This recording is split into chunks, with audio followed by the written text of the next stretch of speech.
It sounds like some science fiction plot. Plant like that could take over the world. Son, come on. We think they are friendly. We welcome them into our neighborhoods. And then...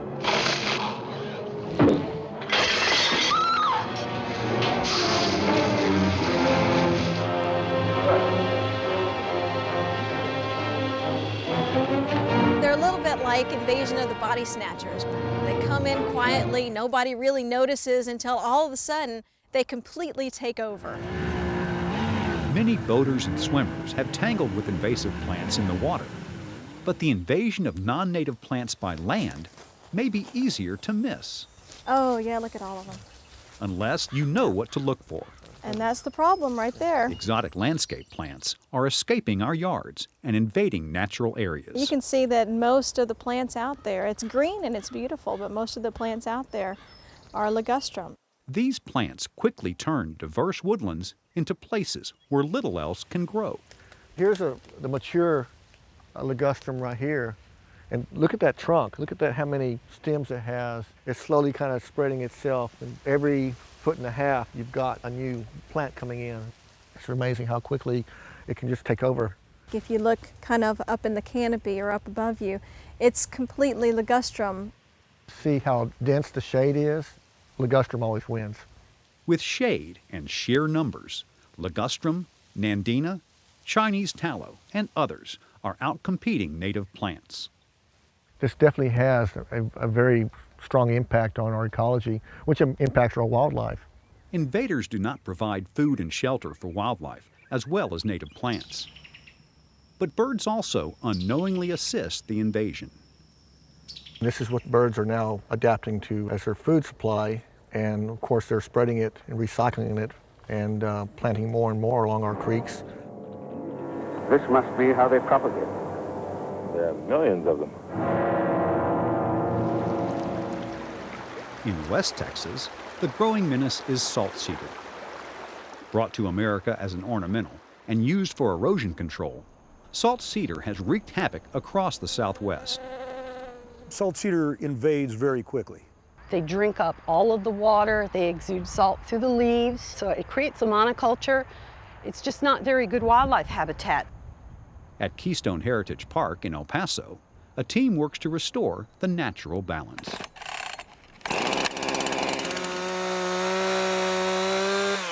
One down, 1,000 to go.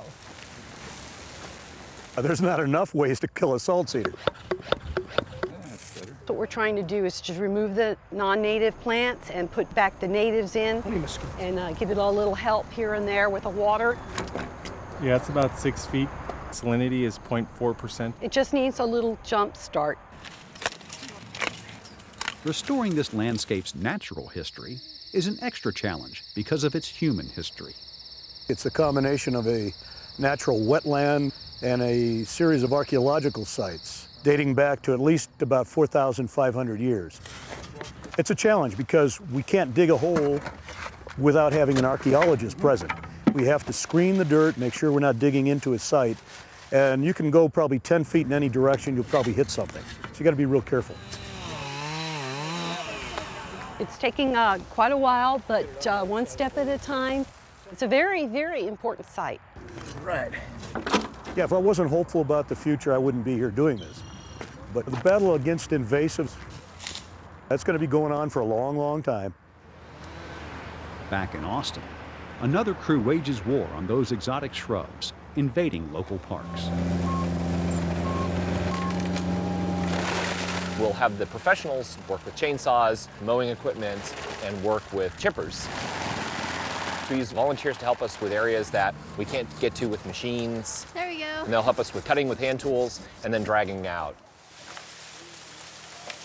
We've seen good results, so we're continuing to chip away at it, no pun intended, and see what we can do in this area especially. It's just all over. Notice there's no grass, nothing but ligustrum, and so that's why we're doing this. On a Saturday morning, dozens of volunteers help the Austin Parks Foundation clear out invasives along Shoal Creek. If you can imagine having to do this with one or two people, it would take forever. all these people. We are just doing a big swath in record time. It's just amazing.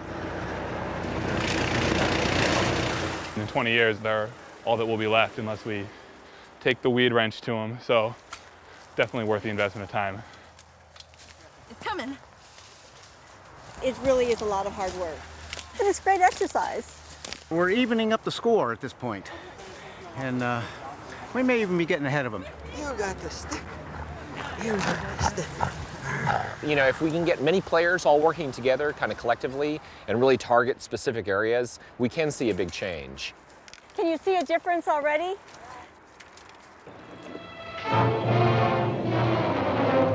There must be some way of destroying this.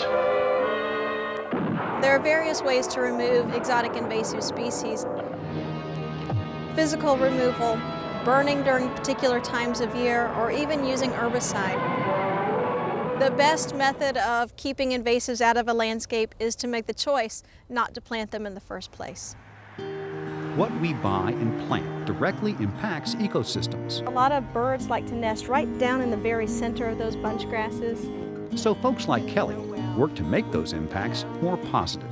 That switchgrass will hold the soil down and be a really nice addition. We really encourage people to take a look at the tags on the containers and see that species are native to Texas and explore those plants that might be not only pretty, but also good for wildlife.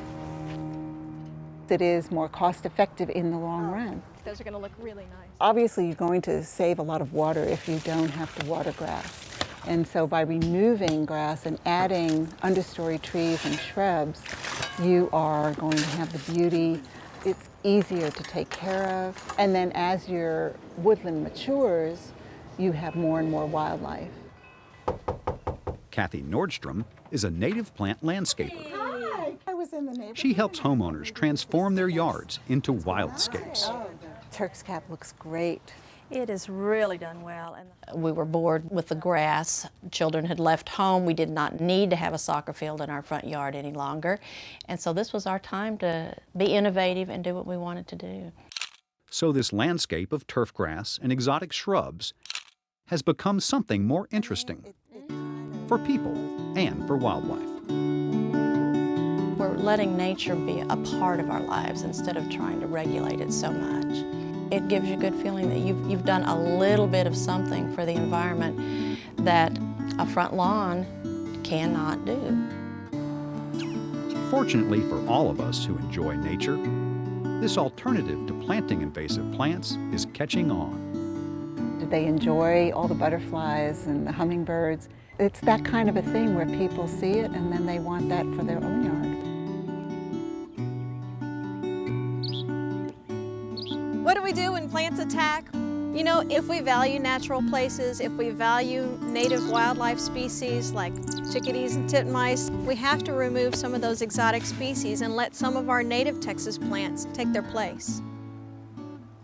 Get to know the natives in your own area. That's the best advice I could give. A simple method had been found, preserving life on Earth. Mankind survived.